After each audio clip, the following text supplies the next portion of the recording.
Question உங்களுக்கு வேணானா answer பண்ண வேண்டாம். உங்களது லவ் மேரேஜ் அரேஞ்ச் மேரேஜா சார்? Arrange marriage. அரேஞ்ச் பண்ணி அவங்கள போய் பார்த்த அந்த ஃபர்ஸ்ட் இது ஞாபகம். ஒரே பெண்ணத பார்த்தா மேரேஜ் பண்ணிட்டீங்க. இவ்ளோ போரிங்கா எப்ப பாரு வேலையே பார்த்துட்டு இருந்திருக்கீங்க இல்ல? அது வந்து எங்களோட ஒத்து போறாங்க. குடும்பத்துல எனக்கு எந்த பிரச்சனையும் கிடையாது. நீங்க ஏதாவது பேசி பிரச்சனை உண்டாக்கி இல்ல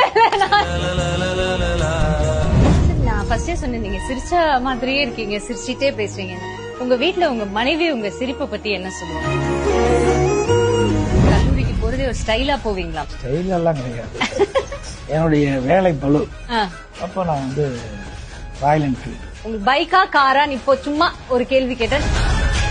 செடி வாடி போயிருந்தது எங்கேயோ, அதை பார்த்து நீங்க ரொம்ப வருத்தப்படி, அது என்னப்பா என் செடி வாடி போயிருக்கு அப்படின்ட்டு அவ்வளோ ஆசையா உங்களுக்கு அந்த விவசாயம் மேல. நீங்க சொன்னீங்களா வாடி போகணும், இந்த செடி வளர்த்ததுக்கு எவ்வளவு கஷ்டம்னு விவசாயத்தை. அது வாடி போனா வாழ்க்கை முடிஞ்சு போச்சு. எங்க அப்பா அம்மா எல்லாம் விவசாயம், தாத்தா விவசாயம்.